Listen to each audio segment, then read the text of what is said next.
ser el arte de lo imprevisto. Há José Manuel Meirim, Luís Cristóvão e Irlã Simões. E podia ficar só assim a introdução que já chegava. Reflete sobre sociedades esportivas, o passado, presente e futuro. Adeptos e a ideia de democracia, participação e associativismo. A partir de um livro de Alfredo Farinha, a acusar em 1997. A lei é inconstitucional. Será? 9º episódio da série comemorativa dos 50 anos do 25 de Abril de 1974.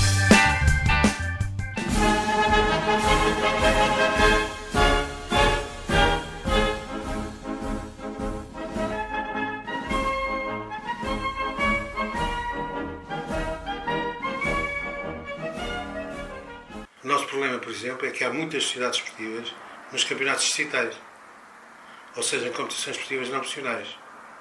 E também no Campeonato de Portugal e na Liga 3 também há sociedades esportivas. E há mais até, se fizermos a cômputo geral, do que há na primeira e segunda Liga conjunta. Há mais sociedades esportivas fora do quadro das competições profissionais do que do quadro das profissionais. E isto ia fazer pensar, de facto, o que é que está a passar relativamente ao surgir dessas sociedades. Porque a visão comum sobre o futebol é muito imediatista. É o jogo do fim de semana, é o resultado do campeonato, é a classificação no final do ano. Nunca num prazo largo de 10 anos. E se pensar, hoje a gente está entregando tudo isso para um investidor externo. E depois? Seja para onde for que o futebol esteja a crescer, não está a crescer para o lado de trazer o adepto para a competição, trazer o adepto para o apoio ao clube e trazer o adepto para viver o clube. Futebol traído e humilhado. Verdades amargas, palavras ácidas. O título não deixa grandes dúvidas de que em 1997 o antigo jornalista do jornal A Bola, Alfredo Farinha, estava zangado com o Desporto Rei. Ao consultar a obra lançada em edição de autor, percebe-se o motivo. Estava-se no epicentro da implementação da Lei 67/97, que criava as sociedades esportivas no futebol, um passo gigante rumo à ideia dos clubes enquanto empresas. Para o cronista era evidente. É inconstitucional. Citando: o Estado, a quem a Constituição afasta expressamente de interferências nas associações esportivas, não só passou por cima dessa proibição, como se permitiu penetrar até ao âmago, à essência, à própria alma das associações, alterando-lhes os estatutos, permitindo a entrega dos respectivos patrimónios a estranhos, impondo-lhes os gestores, fixando-lhes o campo de atuação para toda a eternidade, na medida em que torna irreversível. Sublinha os números 1 e 2 do artigo 46 da Constituição e remata: a entrada na esfera das sociedades esportivas dá-se pela força de um decreto e não de uma deliberação livremente tomada. Antes de avançarmos mais, vamos primeiro esclarecer esta dúvida. E quem melhor para o fazer do que José Manuel Meirim, por muitos considerado o pai do direito do desporto em Portugal, com um currículo tão vasto que seria preciso um episódio para o percorrer. Mas, resumidamente, é professor, liderou o Conselho de Disciplina da Federação Portuguesa de Futebol, entidade na qual colaborou igualmente como assessor do presidente Fernando Gomes, e foi autor, entre outros, dos livros Clubes e Sociedades Esportivas, uma nova realidade jurídica, em 1995, e Regime Jurídico das Sociedades Esportivas, em 1997. Escreve para o Jornal Público e fundou a revista Desporto e Direito. Feita a apresentação, pergunta-se ao professor José Manuel Meirim: o Alfredo Farinha tinha razão? Não, eu penso que não tem razão relativamente a isso. É evidente que há a liberdade de associação consagrada no artigo 46, mas que tem algumas vertentes, que nenhuma delas apanha esta. Isto que é a iniciativa privada que se mexe, não houve nenhuma imposição. Repare, as sociedades esportivas nunca foram obrigatórias, a não ser na sua Constituição, na sua criação, nunca foram obrigatórias até há 3 anos atrás, para participar em competições esportivas profissionais, nunca foi obrigatório. Esse diploma de 97 até dava uma hipótese. O diploma de 97 empurrava os clubes, de alguma forma, ou os dirigentes, a fazerem sociedades esportivas. Porque dizia que aqueles que não concretizassem as sociedades esportivas ficavam sujeitos a um denominado regime especial de gestão. E esse denominado regime especial de gestão, portanto, mantinham-se clubes, associações, sem fins lucrativos, só que tinham um conjunto de deveres sobre os próprios dirigentes em termos de responsabilidade económica, fiscal e à segurança social, se acontecessem dívidas, e existiam, e não fossem saudáveis. E, portanto, houve ali um momento, o que leva no início não, de abril, quando saiu o diploma, salvo erro, até agosto, que era a data de entrada em vigor, ao aparecer das primeiras sociedades esportivas, uma das situações que leva a isso foi este empurrão, indiciar um caminho. Tu ou transformas-te numa sociedade esportiva, melhor dizendo, crias uma sociedade esportiva, então ficas sujeito ao regime social que a gente tem se permanecer assim. Em 97, muitas permaneceram como associações sem fins lucrativos. Com o Decreto-Lei 10 de 2013 é que nasce esta obrigatoriedade da Constituição. Basicamente é uma certa ideia de roupa, como eu digo nas aulas, não é? Tu queres participar numa competição de elite, tu queres ir jantar ao casino, tens de vestir de determinada forma. E essa forma é uma sociedade desportiva. Queres manter-te como clube, mantens, portanto, vais à Primark, compras a tua roupa na Primark e não há problema. Para esta viagem à implementação dos clubes-empresa, a construção do novo futebol e as consequências desse caminho para os adeptos, é talvez relevante ir ao início e entender o contexto de como se foi desenvolvendo o processo. A consulta à imprensa de época permite perceber uma certa resistência. A capa do Jornal Record de 5 de junho de 1997, por exemplo, faz manchete. Medo. Liga quer adiar lei por um ano. Arranque das sociedades esportivas comprometido pela indecisão dos dirigentes. Dias mais tarde o tom sobe. Ameaça. Os campeonatos podem parar se o governo não aceder ao adiamento da entrada em vigor do regime especial de gestão. Registre-se que o futebol nacional não vivia propriamente dos seus melhores tempos a nível de credibilidade. Estava-se na ressaca de vários episódios que abalaram os alicerces na época anterior. Desde árbitros julgados por corrupção, ao famoso off the record de António Oliveira a admitir ter estado envolvido na maior fraude do futebol português, ou o episódio do Very Light na final do Jamor. No decorrer de 1997, haveria ainda de ser notícia o pugilato entre Sá Pinto e Artur Jorge. E notícias de clubes e dívidas. Muitas. Mas observa-se igualmente uma grande indefinição sobre que modelo para o profissionalismo na construção deste futebol do futuro. No mesmo ano e no mesmo jornal, um editorial de Rui Cartachana defendia que o campeonato nacional não devia ter mais de 12 clubes.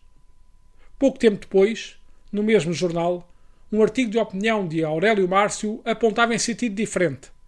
A redução do número de clubes representaria o atraso do nosso futebol. E houve quem defendesse que apenas a primeira divisão deveria ser profissional. Regressando a Alfredo Farinha, escreveu a esse propósito no seu livro. Para um punhado de homens do futebol, os profetas da nova era, de início apenas pouco mais de metade dos clubes da primeira divisão deveriam ser admitidos ao banquete do profissionalismo. Acabaram por aceitar a companhia dos clubes da segunda divisão de honra.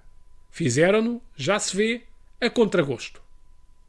José Manuel Meirinho dá-nos o contexto para este desenho do futebol profissional em Portugal. Nós sofremos o embate de uma primeira lei de base em 1990. A primeira lei de base do desporto, 1990 ou 90, de 3 de janeiro, é a nossa primeira lei do sistema desportivo democrático. Antes vigorava, digamos, um edifício normativo próprio do Estado Novo.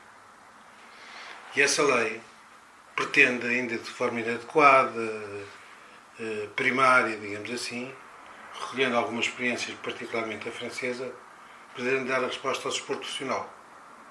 Porque tínhamos entrado na então Comunidades Económicas Europeias também, portanto era necessário olhar para o desporto profissional, aliás, numa tríplice vertente do praticante, lei própria, contrato de trabalho, o que acontece, ao nível da própria federação, com um órgão próprio, o que veio acontecer com o aparecimento e sedimentação das ligas, e ao nível do clube desportivo, que também deve haver uma resposta para a vertente económica e do espetáculo de alguns clubes.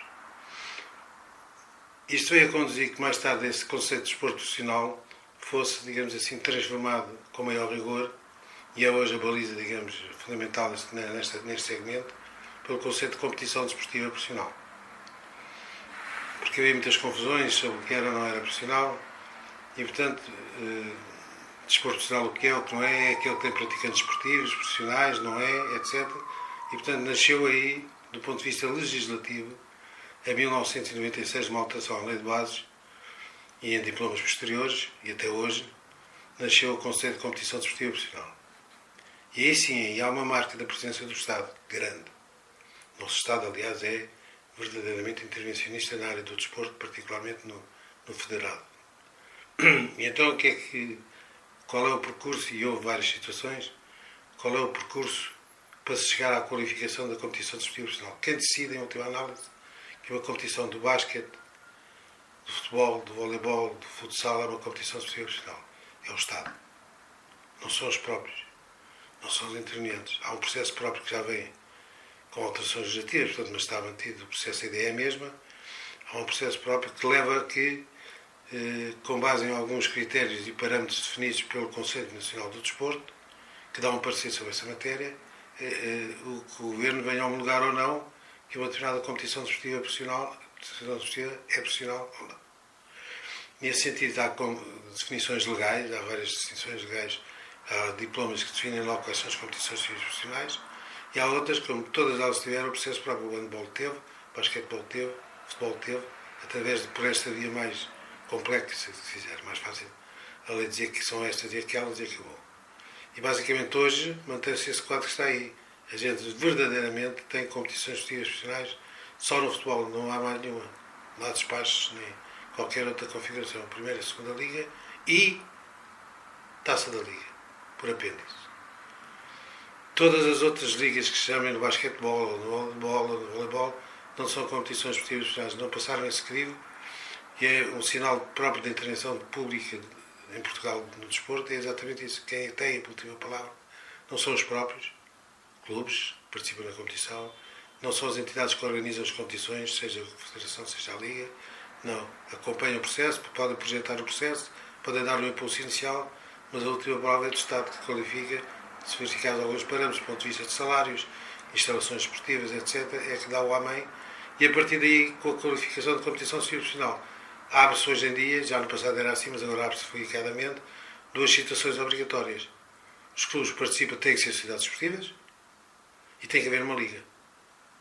A liga só há quando há uma competição desportiva profissional. Isso aí atrás, nesse tempo, houve muita confusão, particularmente no futebol. O basquetebol teve uma vida simples, o futebol teve uma história mais ou menos do desassossego e o handball também teve uma história complicada, porque a Federação opunha-se constantemente ao aparecimento da Liga e projetava nos seus estatutos uma série de complicações, aliás, a origem a parceiros da Procuradoria-Geral da República e tudo. Viaja-se até ao presente. Percebeu-se lá atrás que a expectativa era de conseguir, através da visão empresarial do futebol, uma separação entre os clubes, enquanto instituições de utilidade pública voltadas para a prática desportiva, e as sociedades esportivas, vistas como empresas viradas ao lucro, em nome da boa gestão. Entretanto, passaram quase 30 anos e, em agosto de 2023, em artigo publicado no jornal Observador, o então secretário de Estado do Desporto, João Paulo Correia, fazia o diagnóstico. Até aos dias de hoje, perto de 30% das sociedades anónimas desportivas caíram em processos de insolvência, dissolução ou extinção. Acrescentou ainda: um número impressionante e assustador, sintoma de uma grave doença. Foi em 2023. Estamos em 2024 e, para não ir mais atrás, remete-se para as notícias que fizeram as semanas de setembro que rodearam a preparação deste episódio. No Jornal Record, SAD da União de Leiria em risco de perder pontos por ter dívidas salariais referentes aos meses de maio, junho, julho e agosto. Na Rádio Elvas, SAD do Elvas surpreende e nomeia o próprio treinador da equipa como administrador. SAP Desporto, FIFA pode endurecer sanções ao Boa Vista pelo reiterado impedimento de inscrições de novos jogadores devido a dívidas, que dura 4 janelas de transferência consecutivas. A Bola, Santa Clara confirma que poderá ter de deixar os Açores. Os jogos na condição de visitado podem ter de ser disputados no continente. 0-0. Sócios do Passos Ferreira pedem AG extraordinária para destituir direção. Abaixo-assinado visa interromper as negociações entre o clube e investidores externos, tendo em vista a venda da maioria da SAD. Luís Cristóvão é analista desportivo e, enquanto comentador, já o escutámos na SIC, Antena 1, Eleven ou Eurosport. Também já o lemos no Jogo, Expresso ou Goalpoint. Ou ainda a título próprio nos seus blogs. Foi lá, por exemplo, que este ano, a propósito de notícias sobre incumprimentos salariais do Lanque Vilaverdense e do Boa Vista, escreveu: os incumprimentos sistemáticos da parte de clubes que todas as épocas passam por este tipo de dificuldades, bem como por outros clubes que acabaram de chegar ao futebol profissional com investidores estrangeiros, mantém o futebol português como um território de patos bravos, onde o dinheiro aparece e desaparece sem aparente conexão com a realidade desportiva dos emblemas. Questionei Luís Cristóvão se será mesmo tendência no futebol português ter a gestão das suas sociedades entregue a gente que deixa a pulga atrás da orelha. Creio que sim. Creio que aí as sociedades desportivas, pela realidade de estarmos num mercado muito pequeno e também um mercado muito crédulo em relação à ideia do investidor, continua a ser um terreno muito propício para essas figuras que aparecem com promessas, que levam quase sempre os adeptos a perceber essas promessas ou essas declarações de intenções como um investimento emocional ou um investimento sem necessidade de retorno, por amor ao clube ou para fazer evoluir o clube por alguma razão, não percebendo que existem outros interesses por trás que estão a comandar esse tipo de intervenções. O caso do Langue Vilaverdense é um caso ótimo, e é ótimo que pegar agora nele, estes meses depois, porque quando escrevi esse texto houve um conjunto de pessoas que, ao ler o texto,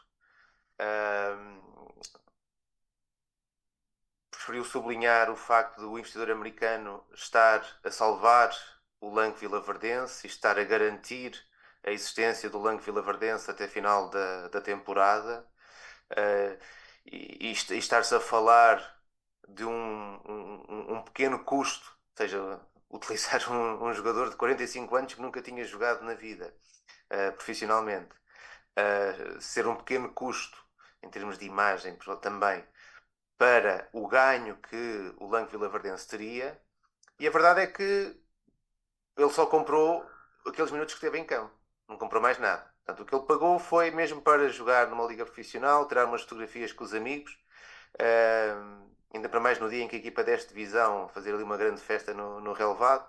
Tudo aquilo é sintomático, primeiro da nossa credulidade em relação às intenções dos outros, segundo à forma como se continua a abusar repetidamente e reiteradamente dessa credulidade e dessa vontade das pessoas. Eu percebo perfeitamente que, se eu for um adepto do Vilaverdense, vejo o clube crescer durante 2-3 anos, a chegar à segunda liga,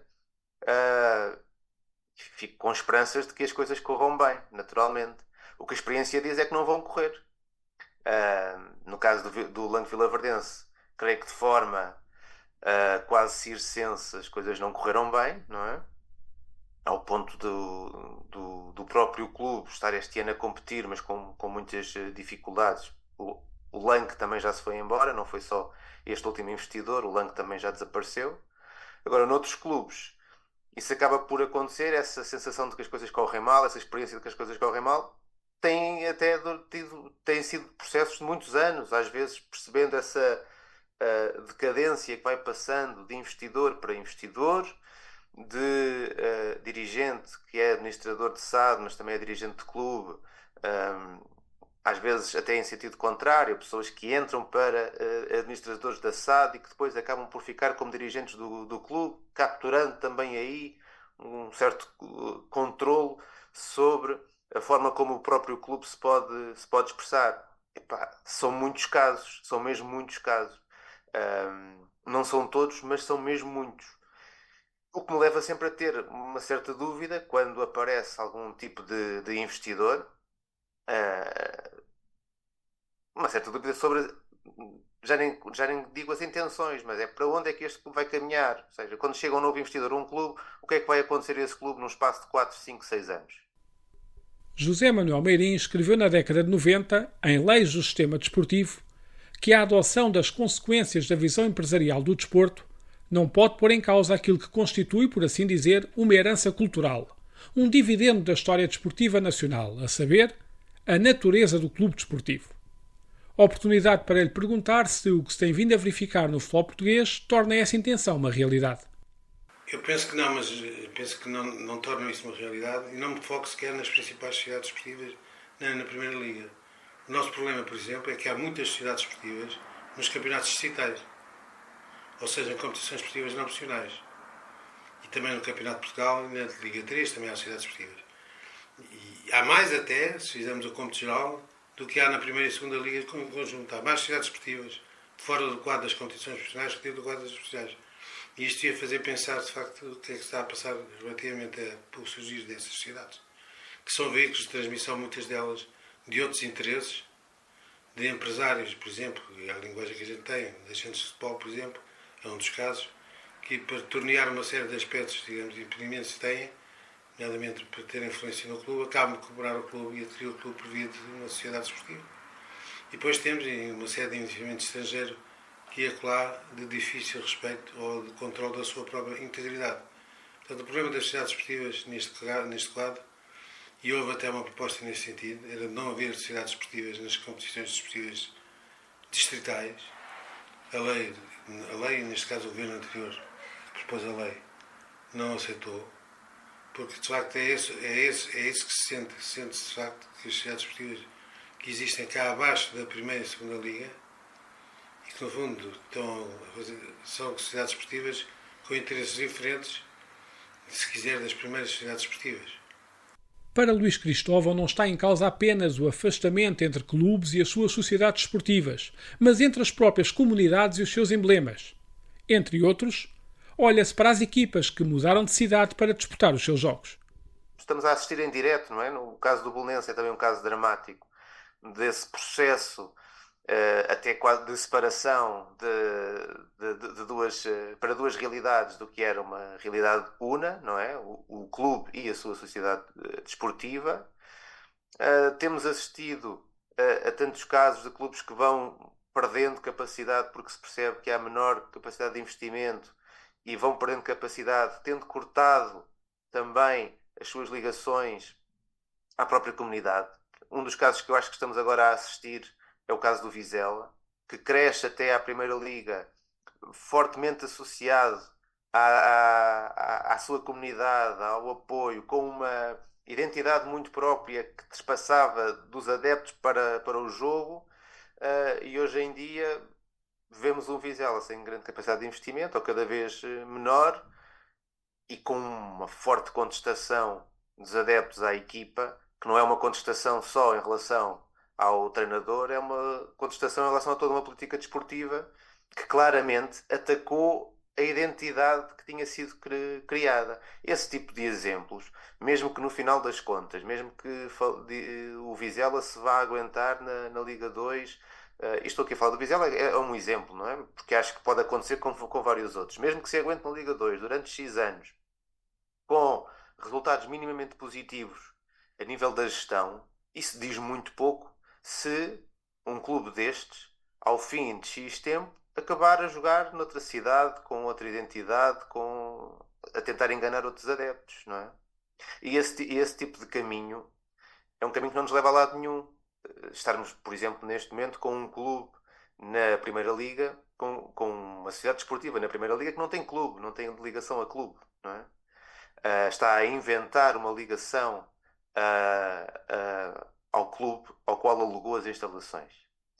Este tipo de histórias, podemos dizer assim, o que é que pode vir aqui de bom? Não pode vir.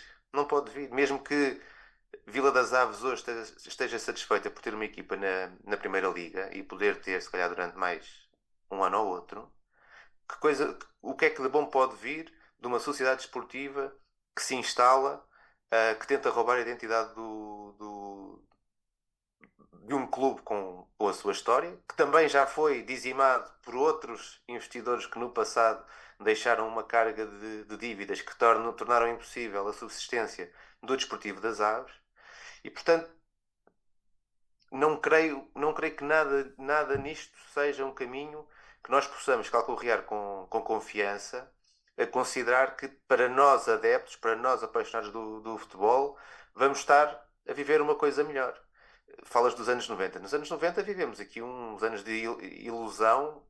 O basquetebol também passou por essa bolha que rebentou muito rapidamente, o handball também passou por essa bolha, e no caso do futebol gerou-se um ambiente de promessa em relação às sociedades desportivas, que no fundo é completamente irreal e que continua hoje em dia a viver-se isso, que é tentar associar a nossa capacidade de formar jogadores, de formar equipas, de sermos competitivos a jogar futebol, com uma realidade de mercados que naturalmente vão sempre existir para usufruir dessa nossa capacidade de criação de talento, ao mesmo tempo que nos vão estar a garrotear na nossa vontade de usarmos também o talento para expressarmos as nossas ideias. Não se pense que as ameaças do futebol negócio, ou da indústria do futebol, como alguns gostam de referir, é exclusivo nacional. A tendência mais recente são os multiclubes, emblemas que giram em torno de uma casa-mãe, por assim dizer. O brasileiro Irland Simões é investigador, jornalista, fundador do Observatório Social do Futebol e autor de livros como Clientes versus Rebeldes, Clube Empresa e A Produção do Clube. Foi através do Observatório Social do Futebol que deu a conhecer as redes multiclubes, um mapa que revela a teia dos conglomerados internacionais.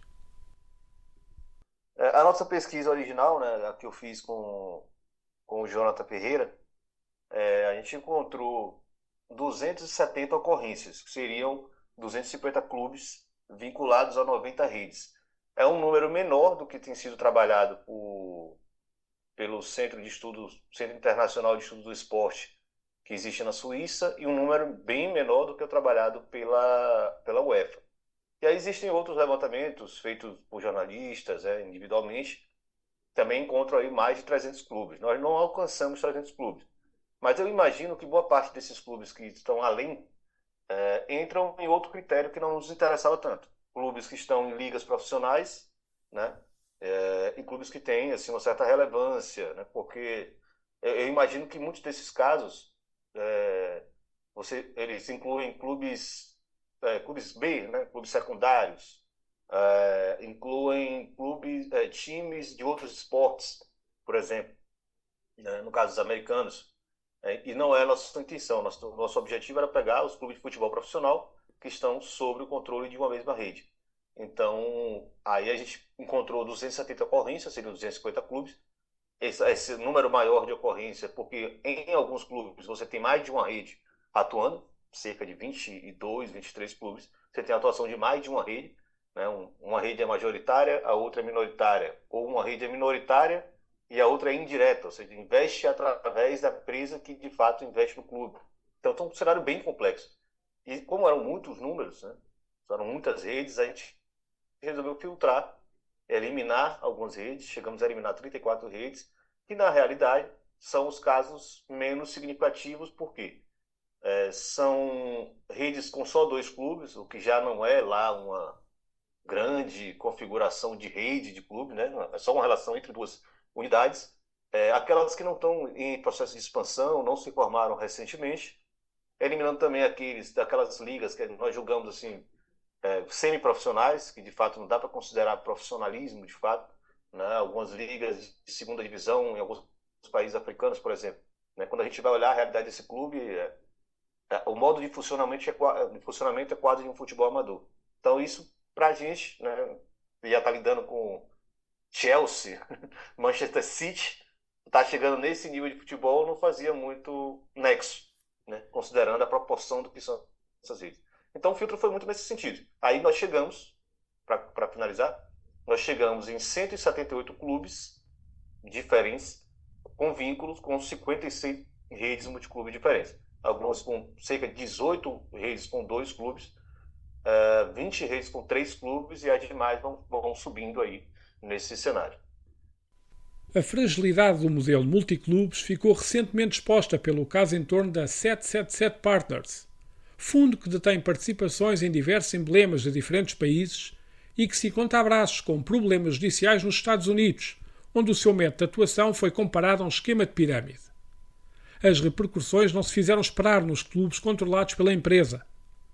Os adeptos do Standard Liège, por exemplo, bloquearam o autocarro da equipa, impedindo que chegasse ao recinto de jogo, obrigando ao adiamento do mesmo. Em França, os ultras do Red Star, que em 2022 desencadearam, sem sucesso, uma série de protestos para impedir a venda à 777 Partners, viram o tempo dar-lhes razão e voltaram à carga. Desta feita, distribuindo notas falsas com a cara de um dos rostos da sociedade. O caso é acompanhado por Irland Simões, até porque a 777 Partners tem também participação no Brasil, através do Vasco da Gama. O 777 Partners, ele é talvez o grande dilema hoje do mundo das redes multiclubes, porque o que aconteceu foi um colapso da empresa, né? O grupo econômico 777 Partners, que inicialmente não era um fundo, depois, ao que conta, se tornou um fundo, é algo muito difícil de compreender pelos posicionamentos deles, ela entrou em um colapso financeiro, né? Especialmente depois de um banco de investimentos norte-americano denunciar, né, e aí levar até a justiça, processar a 777 Partners por fraude financeira, porque a 777 teria colocado os mesmos ativos em 2 empréstimos diferentes como garantias. Por exemplo, né, o cara tem um iate lá, ele coloca o iate como garantia no empréstimo com uma empresa e empréstimo com outra empresa, com outro banco, né? Isso é fraude financeira. Você não pode ter o mesmo ativo com garantia em dois empréstimos diferentes. A 777 trabalhava nesse sentido. Ao que consta, hoje a gente só tem provas concretas só nesse caso, inclusive com confissão do próprio Josh Wander, que faz parte da 777. Mas, ao que consta, eles faziam isso em todos os acordos dele. Eles pegavam muito dinheiro, saíam investindo em novos ativos, pegavam esses novos ativos, pegavam mais empréstimos, pegavam esses empréstimos e iam comprando ativos. Esse giro, muito típico do capital norte-americano, porque é extremamente desregulamentado, e eles trabalham nesse sentido. 777 Partners, para quem não acompanhou o processo lá no Sevilha, por exemplo, antes deles iniciarem essa rede toda, é uma rede instalada em Delaware, né, que é um paraíso fiscal dentro dos Estados Unidos, mas com a regra própria, onde você não precisa declarar quem são os proprietários daquele fundo, daquela empresa, que seja. Eles já funcionavam dessa forma. Então a rede entra em colapso junto com a 777, né? Assim, o negócio da rede de futebol, que já tinha ali ações em 7 clubes diferentes, né? Majoritariamente no Genoa, da Itália, majoritariamente no Standard Liège, da Bélgica, estava no processo de aquisição da maioria do Melbourne City, da Austrália, estava no processo de aquisição da maioria do Vasco da Gama, né? Agora em setembro, né? Nós estamos gravando em setembro, viria o terceiro aporte da 777, que daria o direito, né, de ser o controlador dessa SAF, dessa empresa, né? Que no Brasil o que você chama de SADs, aí nós chamamos de SAFs aqui. Seguindo, quais clubes eu não falei ainda, o Red Star Paris, eles já tinham concluído a aquisição. O Sevilha sempre foram acionistas minoritários, com cerca de entre 10% e 15%, nunca foi muito claro com a participação, mas a participação minoritária não tão significativa, mas também não tão desprezível, né? O que acontece na atualidade é que não se sabe ao certo o que é 777 Partners. A empresa hoje, ao que consta, o espólio dela todo, os ativos, as dívidas, os créditos que ela tem, todos passaram para uma outra empresa chamada ACAP, que não se sabe se ela participou desses esquemas fraudulentos ou também foi vítima desses esquemas fraudulentos e hoje considera que ela pode ter a propriedade da 777. Por consequência, ter a propriedade de todos esses ativos que são os clubes de futebol. Então esse é o grande dilema atual. Ninguém sabe o que vai ser disso. Vai depender da justiça norte-americana, vai depender do que cada clube conseguir fazer. O que é certo na Bélgica já estão tentando recuperar o controle, o Vasco da Gama já recuperou o controle enquanto associação, embora a 777 continue tendo a sua participação de 30%. Então todos os cenários são muito complexos e em todos com certeza a gente vai ver um prejuízo muito grande aos clubes, né? O que a 777 fez, por exemplo, pode fazer com que o Genoa vá à falência. O Genoa da Itália. E antes que venham dizer, está bem, mas fala também dos casos de sucesso, lança-se para a mesa o Girona. Da minha parte, desculpe alguma leitura mais enviesada, mas para ir novamente aos escritos de Luís Cristóvão para o citar, recorrendo uma vez mais a um dos seus textos. Parece encantador, mas é sombrio. Como se, para estar com os grandes, nos apresenta esta alternativa de sermos a pequena parte de um outro grande qualquer. Eu creio que a questão dos multiclubes tem caminhado para se apresentar como uma solução de investimento mais viável e mais segura, porque de alguma maneira prende-te à existência de um clube maior. Ou seja, tu tens dois investidores. Um que não tem mais nenhuma realidade associada ao futebol e outro que já tem 4 ou 5 equipas. É natural que tu te sintas mais seguro com aquele que já tem 4 ou 5 equipas, porque sentes que te vais integrar dentro de uma área de conhecimento que o investidor domina e à qual te vai ser entregue uma missão, quase sempre a de alimentar esse clube principal, o que te pode permitir sobreviveres durante mais uns anos. Na teoria, até parece-me que dentro das realidades dos investidores poderia acabar por ser uma realidade pelo menos a considerar. Sendo verdade também que com o andar do tempo já temos exemplos de realidades de multiclubes que não dão essa garantia.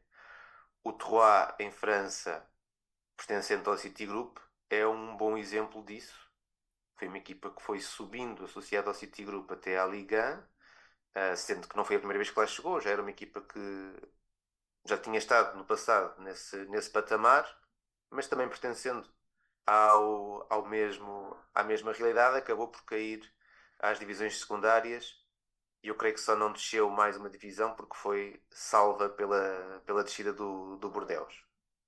Portanto, em risco de cair também numa terceira divisão. Mesmo na realidade da Red Bull, eles agora no Brasil têm o caso do Bragantino, mas chegaram a ter uma outra equipa que depois foi largada para a passagem do Red Bull para o Bragantino.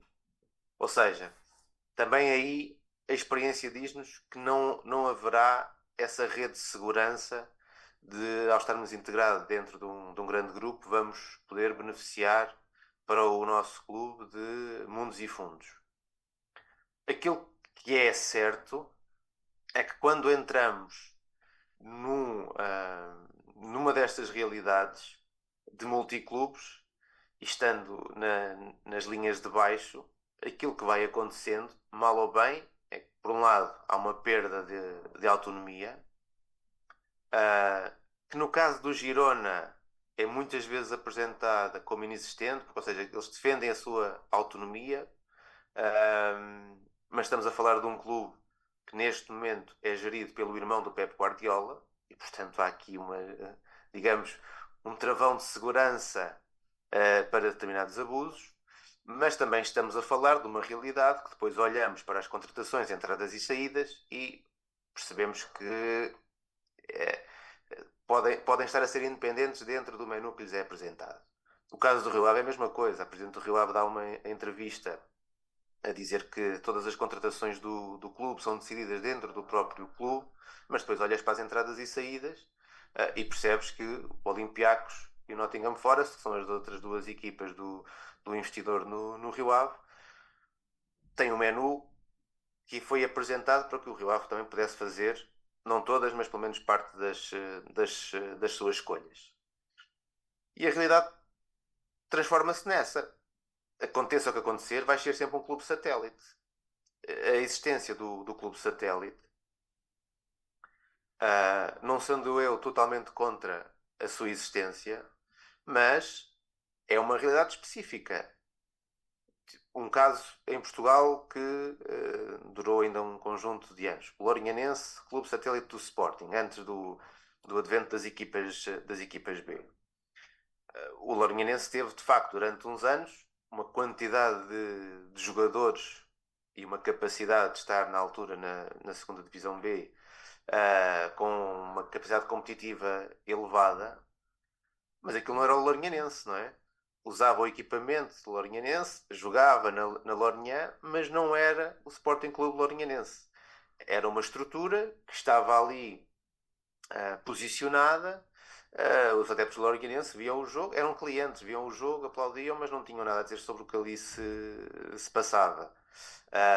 Houve meia dúzia de jogadores da Lourinhã que acabaram por ter sorte de ficar ali no plantel e pouco mais terá beneficiado disso. Quando o Sporting retira essa estrutura para a criação da equipa B, o Lourinhense desapareceu no sentido em que caiu para as distritais e não mais conseguiu voltar a estar ao mesmo nível. Portanto, é uma espécie de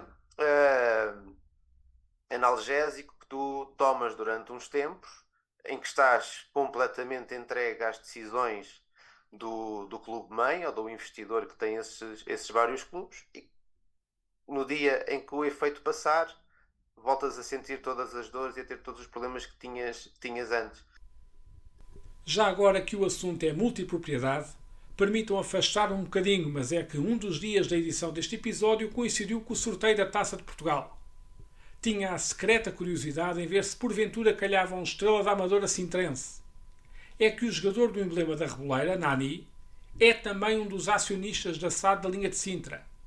E seria curioso ver um patrão a jogar contra si próprio, se assim podemos dizer. Aproveitei antes disso para questionar o José Manuel Marim sobre se a lei prevê algum impedimento por conflito de interesses nesta matéria. Spoiler, não prevê. Não estou a ver como, do ponto de vista ético, pode-se colocar essa hipótese, não é? Mas não estou a ver como, do ponto de vista normativo, quer normativo de lei, quer normativo regulamentar, que até já a ver, sinceramente, não estou a ver. Eu percebo a questão, pode ser uma questão, mas não tenho resposta para ela. Penso que não há nenhum óbvio a não ser do ponto de vista ético, não é? De, por exemplo, não jogar nesse jogo. Regressando às sociedades desportivas e ao mundo do futebol, Irlan Simões lamenta a qualidade do debate quando chega a hora de cozinhar a receita da lógica empresarial. Foi essa uma das conclusões a que chegou quando em 2020 lançou o livro Clube Empresa, que reúne uma série de relatos de adeptos de diferentes pontos do globo e as suas experiências com empresas que adquiriram o controle das respectivas equipas. Sublinha que se estas experiências além fronteiras tivessem sido estudadas, casos como o do Vasco da Gama poderiam ter sido evitados. O que eu sinto é que há sempre uma discussão muito forte, há uma produção muito intensa de um discurso ideológico sobre a transformação de clubes em empresas. Antes de um projeto desse ser aprovado, antes de um clube adotar um modelo, você tem todo um cenário onde diversos agentes diferentes confluem em discursos muito pré-moldados, discursos muito amarrados, discursos muito bem desenhados, para transmitir ao público em geral, a torcida, os torcedores comuns, de que, primeiro, o modelo associativo ele é inviável para o futebol negócio, o que não é uma verdade. Nós temos muitos modelos de clubes muito bem geridos, né, muito bem organizados. E segundo, que imediatamente após a transformação em formato empresarial, o seu clube vai chegar no ápice da gestão, da transparência, da eficiência, da rentabilidade, do retorno esportivo e etc. E ninguém nunca fala assim. Porém, devemos olhar para as experiências externas para entender qual é a realidade concreta desse assunto. E aí, por exemplo, se esse debate fosse bem feito no Brasil, né, que infelizmente era basicamente Irlan Simões falando sozinho com seus moinhos, né, eu era o Dom Quixote anti-SAF, né, quando a lei foi aprovada, pode perguntar isso, vai ver que só tinha eu falando. Né. Eu falava assim, olha, é bom a gente avaliar direito o que aconteceu. Não à toa lançamos o livro. Lançamos o livro. Está atrás de você na sua estante. Para as pessoas, vocês falando, né? Não era eu falando, eu não vou nem escrever, eu vou deixar os outros escreverem. Aí convido a Edgar, convido, né, alguém do Chile, convido alguém da Argentina, eu vou convidando as pessoas para falar sobre isso. Se esse debate fosse bem feito, o que é raro acontecer, porque quando você fala do modo de funcionamento da política no Brasil e dessa política corporativa, desses negócios, desses interesses particulares que recai sobre qualquer assunto, inclusive sobre futebol, talvez primordialmente sobre futebol, esse debate nunca vai ser bem feito. Mas ninguém estaria surpreso com o que aconteceu com o Vasco e a 777 Partners se esse debate estivesse sendo bem feito no Brasil. Todos estariam vacinados, estariam certos de que uma merda ia acontecer, de que algo precisava, né, que esse processo precisava ser muito bem estruturado para que isso não acontecesse. Mas o debate era basicamente: o Vasco não tem salvação, o Vasco deve virar empresa imediatamente. O torcedor do Vasco sequer refletiu. Só foi lá, votou e aprovou a constituição e a venda da SAF para a 777 Partners. Por sorte, por muita sorte, o clube conseguiu reaver o controle, o clube conseguiu organizar temporariamente o futebol, né? E o Vasco não deve ser rebaixado para uma segunda divisão, mais uma vez, está na semifinal da Copa do Brasil. Muita sorte. Só que ainda não temos dimensão da profundidade do prejuízo do que a 777 Partners fez. Porque deixou o Vasco a ver navios. Ela investiu e prometeu muito investimento, e esse dinheiro não vem mais. A 777 colapsou. O Vasco não pode mais depender disso. Ele vai procurar outro comprador, vai procurar um destino para essas ações da 777 Partners. Não se sabe. Daqui a 2, 3 anos nós vamos entender o que foi esse evento catastrófico que, repito, se o debate tivesse sido bem feito, não teria ocorrido. Talvez não tivesse ocorrido. Este é o penúltimo episódio da série que pretende estabelecer uma ponte entre os 50 anos do 25 de Abril de 1974 e o futebol. Em particular, é o segundo onde se propõe uma reflexão sobre se temos Abril no futebol, depois do programa dedicado à liberdade de expressão. E até aqui poderá o ouvinte questionar sobre onde está a relação. Ora, o ponto de partida foi a Constituição nascida em 1976, e é nela que encontramos a defesa do associativismo, mas também o espírito de uma nova sociedade que se pretendia democrática e participada. Chegamos assim às pessoas, ao povo, às gentes. Num excelente artigo na sua página de Substack, intitulado A Resistência do Adepto à Transformação do Universo Futebolístico, Luís Cristóvão questionou para onde cresce o crescimento e escreveu sobre as limitações várias que se colocam a quem segue o futebol. Os adeptos como clientes, destinados a simplesmente animar e pagar a festa. Bem, começa logo essa questão junto da Liga, que de todas as regras que a Liga impõe a um clube que chegue, por exemplo, à segunda Liga, nenhuma delas tem que ver com a participação dos adeptos ou com uma preocupação em relação a como é que os adeptos vão estar no jogo. Tens uma série de regras sobre o estádio, mas creio que qualquer pessoa que já tenha tido a experiência de ir ver um jogo de Liga 2 num estádio que esteja recentemente a chegar a esse nível, vai facilmente perceber que essas regras não implicam um maior conforto para os adeptos, implica, acima de tudo, uma questão de quantidades, de teres X lugares sentados, independentemente de onde eles forem e como é que eles forem, implica iluminação e estruturas para a transmissão televisiva, que muitas vezes acaba por retirar até espaço de bancadas nos próprios estádios. Portanto, esse aí é logo um ponto que me parece sintomático de que, seja para onde for que o futebol esteja a crescer, não está a crescer para o lado de trazer o adepto para a competição, trazer o adepto para o apoio ao clube e trazer o adepto para viver o clube. Claramente estamos a falar de uma competição de sociedades desportivas que eu creio que está muito ligado ao facto de estarmos agora já num período muito adiantado de um futebol completamente mediático, em que o futebol existe apenas na televisão, ou existe apenas, até mais do que na televisão, diria à distância, porque é a televisão, são as redes sociais, pelos telemóveis por aí fora, e portanto nós vivemos o jogo com tal distância que acabamos por achar secundário este tipo de coisas, que conforto é que eu tenho quando vou a um estádio, como é que sou tratado no acesso ao mesmo, que tipo de coisas é que eu posso transportar comigo para apoiar a minha equipa ou para aproveitar o facto de estar num ajuntamento de massas e poder expressar a minha opinião sobre algum tema que seja relevante para a comunidade que ali está. Nada disso está presente. E eu creio que essa é uma riqueza cultural do futebol, que não é estar-se a perder, é que se está a matar. Portanto, eu creio que é claramente o objetivo de matar esse lado cultural do futebol para o transformar num mero espetáculo mediático.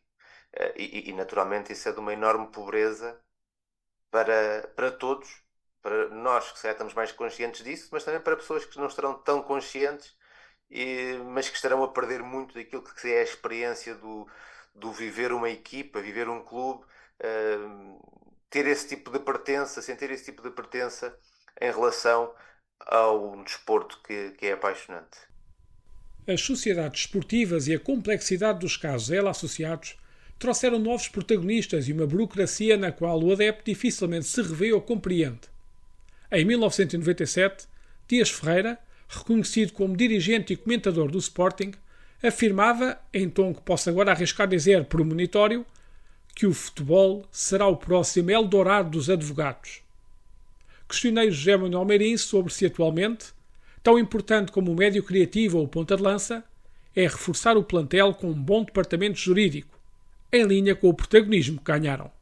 Ganharam, eu diria, por uma razão, exatamente pela proliferação de legislação estadual e pela consciência, digamos, dos clubes, todos eles, os grandes, os menores, etc., depois isso vai depender, pelo aparecimento do TAD, muito mais agora, não é? Que é obrigatória a presença de advogado, e, portanto, é muito difícil um clube, uma federação, o que quer que seja, conseguir viver de uma forma normal sem ter um apoio a um departamento jurídico forte.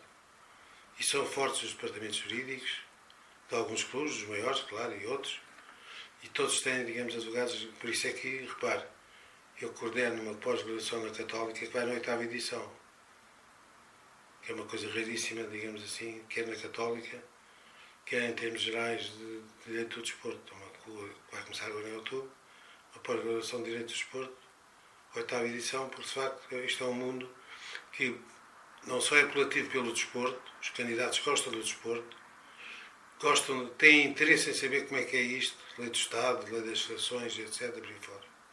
Mas têm saídas profissionais também. Não é? Em alguns escritórios de advogados, ou mesmo em prática individual, têm saídas profissionais.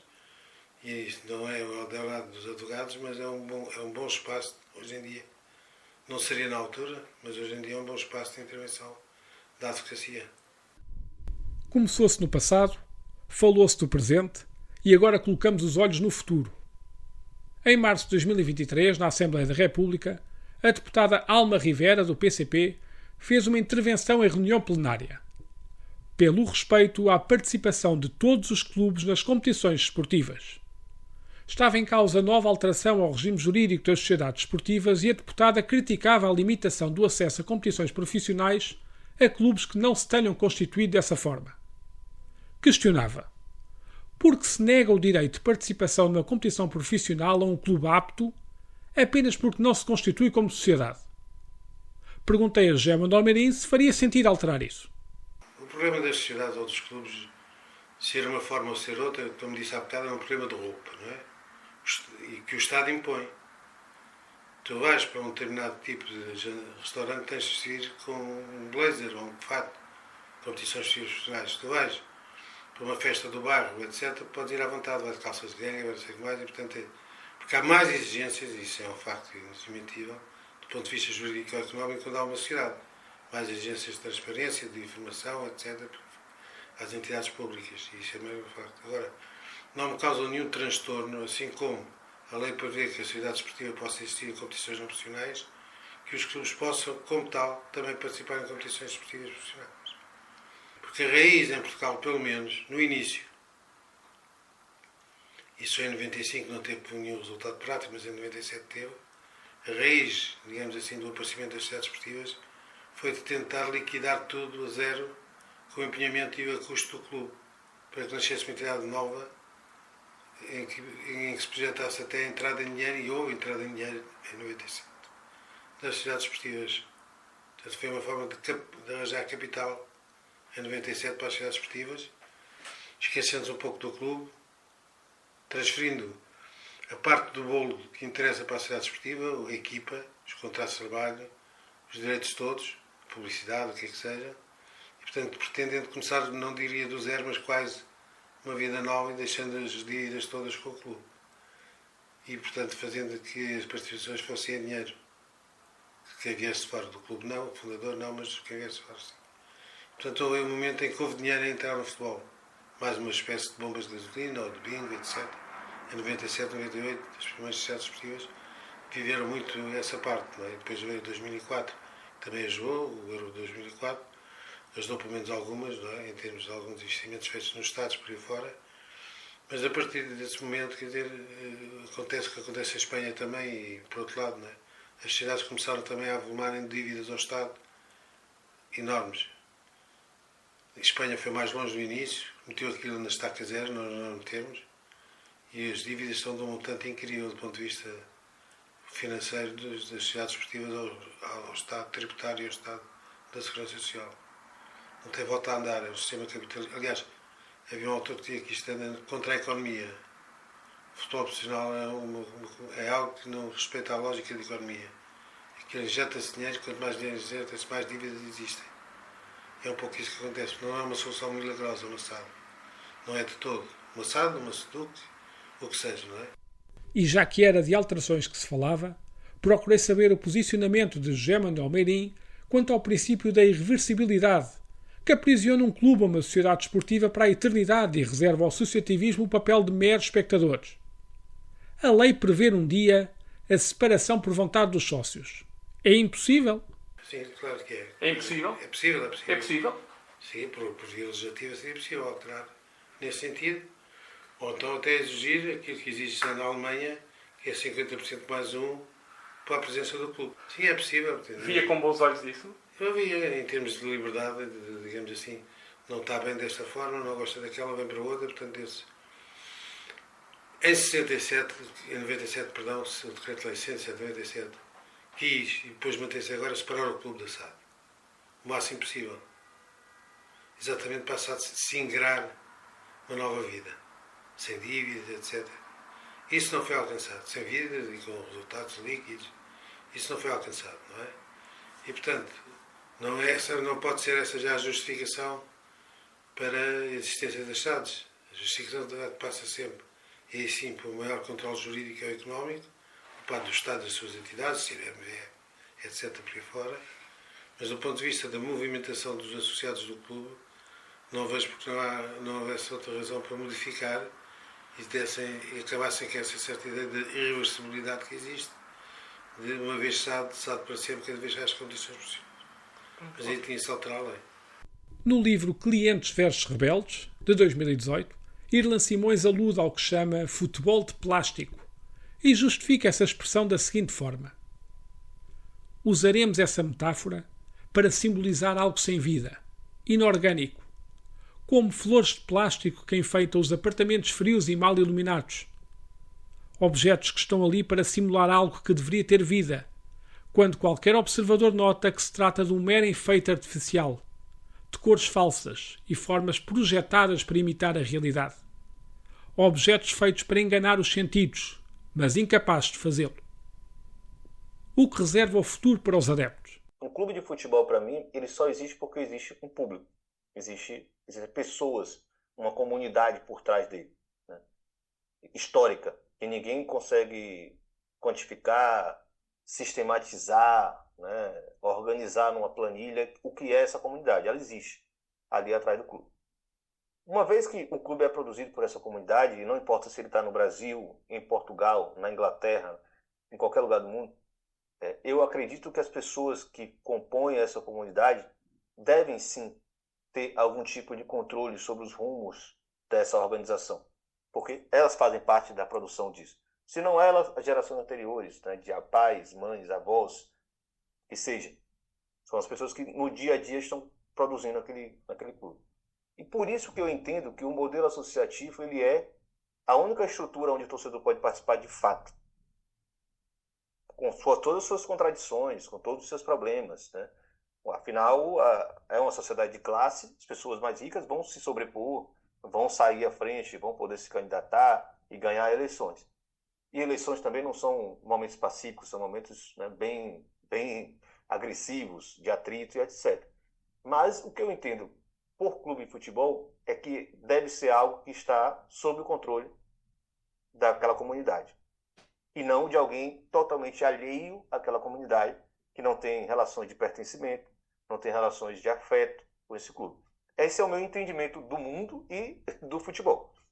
É como eu vejo a coisa.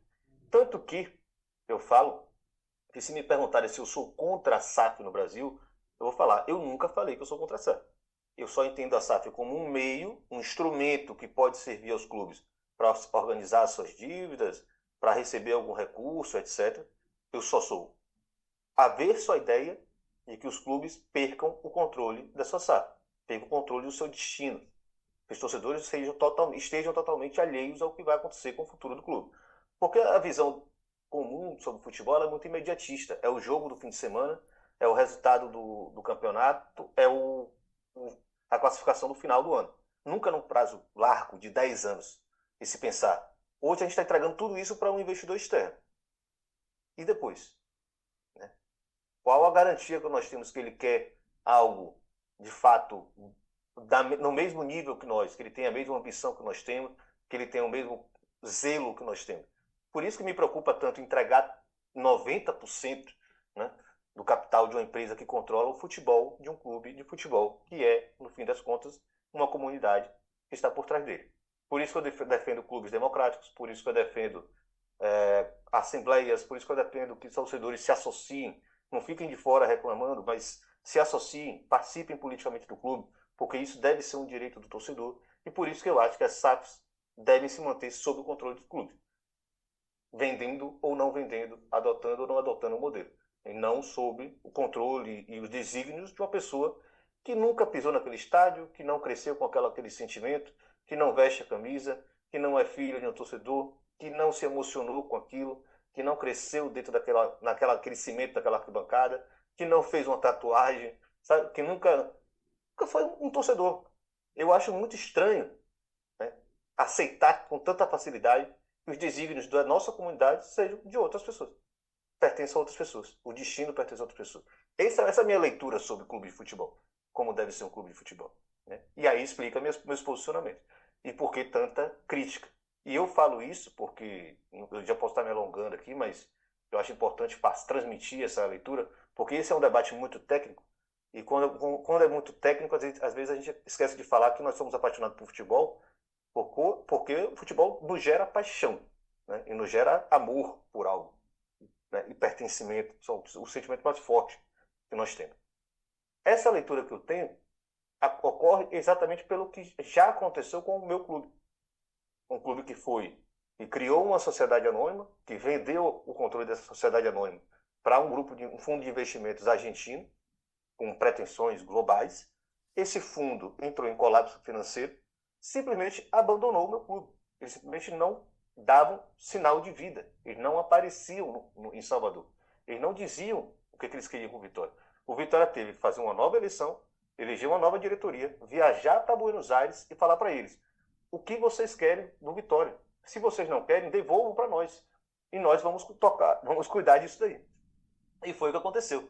E eles estavam tão quebrados, com tantas dívidas, que eles falaram, paga qualquer coisa aí e retoma o controle. Mas paga aqui $1 milhão e pouco de dólares, só tenta reaver esse valor aqui e está tudo certo. O Vitória passa a ser de vocês de novo. Aconteceu isso com o Vitória. Nós nos encaminhávamos para a Série C do Campeonato Brasileiro pela primeira vez na vida. Foi isso que nos aconteceu. Então isso explica também a minha leitura do que deve ser um clube de futebol, e aí poderia passar horas falando de como também lutei para que meu clube fosse democratizado. Para fechar o episódio, lembrei-me do Vamos Jogar no Totobola, recuando uma vez mais no tempo. Mas e se experimentarmos uma versão diferente? Os jogos da jornada da Primeira e Segunda Liga, do fim de semana de 6 a 8 de outubro, que se tudo correr bem irá o episódio para o ar antes disso, lidos não pelo nome dos clubes que se encontram, mas pela designação das sociedades que detêm a maioria da participação dos emblemas e que consta do Portal da Transparência da Federação Portuguesa de Futebol e Liga Portugal.